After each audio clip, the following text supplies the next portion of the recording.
Hi there, my name is Dylan McDowell, and I'm here to talk to you about what you can do to improve your RoHs testing and reduce the number of inconclusive readings. It's never been more important to be effective at using your Vanta to do RoHs screening. Guidelines establishing XRF screening protocols can be found in IEC 62321. It's important to remember that XRF screening is only one part of achieving compliance, and you should work with a compliance specialist to figure out all the steps that your organization will need to take. The IEC guidelines establish action levels, at which results are compared against in order to determine risk. These action levels establish an inconclusive range, at which results indicate that you should perform further testing on your samples. Each Vanta analyzer is set up with these action level settings already pre-programmed and can be found in both the RoHs and RoHs Plus methods on your analyzer. When you have your RoHs or RoHs Plus method active on your instrument, you can access the action level settings by opening up the menu tray and selecting RoHs action levels. Here you can see the IEC limits are already in effect, and you can already see the pass-fail cutoff limits for each calibration on the instrument. Readings that fall between your pass-fail limits will register as inconclusive. This means that the reading is close enough to the regulatory limit that you're likely to perform further testing on the sample.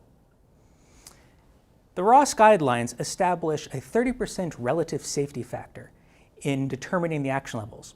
For example, the regulatory limit for lead is 1,000 ppm. 30% of 1,000 ppm is 300. This means in order to register as a pass, you need to read 300 ppm less than the regulatory limit. In other words, 700 ppm, which is the pass limit you see here. The same is true in the opposite direction, hence the 1,300 ppm for the fail cutoff. Any reading that falls in between those levels is going to register as inconclusive. For bromine and chromium, the RoHs regulations only restrict certain forms of those elements, such as polybromated pyphenyl and hexavalent chromium. XRF can only measure total quantities of those elements and not those specific forms. This means that samples that have sufficient quantities of those elements will always register as inconclusive, indicating that you need to perform additional types of testing in order to determine if the restricted forms are present. Inconclusive does not mean that the analyzer was unable to accurately assess the sample. It simply means that the readings as is were close enough to the regulatory limit that it recommends doing further testing. You can set your own action level settings by selecting user defined here at the top and establishing your own custom pass-fail cutoffs. But with that in mind, there are some more steps that you can take in order to reduce the number of inconclusive test readings and ensuring that only the readings that are close to the regulatory limit are the ones that come up as inconclusive. For starters, make sure that your test settings and test times are well established for the types of material that you're testing. You can adjust your test times by opening up the menu tray and selecting test times. Here you will want to make sure that your test times are long enough in order to reach your target precisions. Longer test times will make sure that you get better precision. That precision is added on to the inconclusive range from your testing, so testing for at least 90 to 120 seconds per beam is recommended to reach the best possible precision.